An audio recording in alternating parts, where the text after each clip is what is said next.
audit internal, tugas auditor itu tidak berhenti setelah pengujian selesai.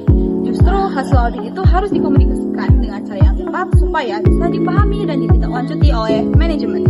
Nah, setelah seluruh temuan audit itu diidentifikasi dan dievaluasi, auditor itu wajib menyampaikan hasil audit tersebut. Penyampaian ini dikenal sebagai final communication yang bisa formal atau informal. Nah, di video ini kita akan membahas perbedaan formal dan informal final communication, lalu kita lanjutkan dengan bagaimana kualitas komunikasi audit yang baik sesuai standar 2430. Yang pertama, kita akan bahas formal final communication.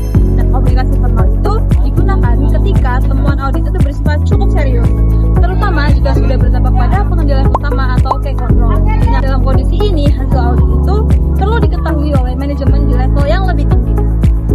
Komunikasi formal itu digunakan dalam beberapa kondisi. Yang pertama itu adalah ketika kontrol itu dinilai insignifikasi, tapi sudah mempengaruhi key control. Dan yang kedua, kontrol itu terganggu secara signifikasi. Dan yang ketiga, ketika kontrol itu terganggu secara material. Karena sifatnya resmi, komunikasi formal itu harus disusun secara lengkap dan sistematis. Nah, isi dari komunikasi formal itu adalah yang pertama, tujuan dan ruang lingkup audit. Yang kedua adalah periode audit. Yang ketiga adalah temuan atau rekomendasi. Dan yang keempat adalah kesimpulan atau rating auditor, serta rencana aksi dari manajemen. Nah, bagian-bagian ini membantu pembaca laporan memahami apa yang diperiksa, apa masalahnya, dan apa yang harus dilakukan ke depannya. Komunikasi formal memiliki beberapa ciri utama. Yang pertama, itu adalah menjadi catatan resmi dan permanen oleh organisasi. Yang kedua, biasanya ditujukan kepada manajemen senior, komite audit, auditor eksternal, dan pihak berwenang lainnya. Dan yang ketiga, disampaikan dalam bentuk laporan tertulis, baik PDF, Word, maupun dashboard ini. Karena sifatnya permanen, bahasa yang digunakan harus jelas, spesifik, dan tidak menimbulkan penafsiran ganda. Yang kedua adalah informal final communication.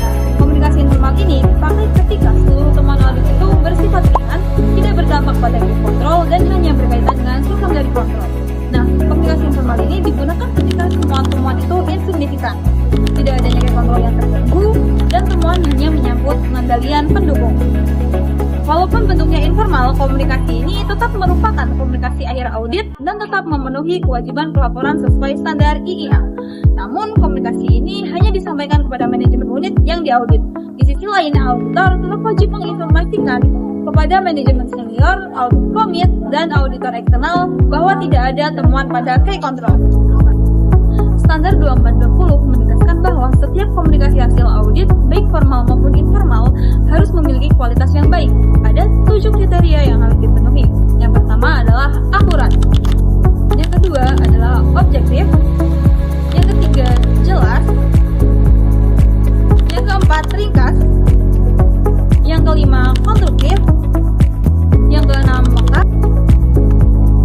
Yang ketujuh, tepat waktu. Setiap audit internal harus menghasilkan komunikasi akhir, tentunya bisa formal atau informal, tergantung tingkat temuan dan resikonya.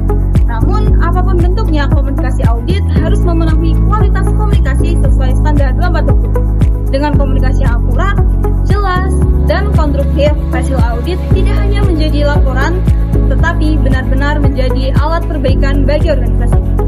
Semoga penjelasan ini membantu dan memudahkan pemahaman kalian.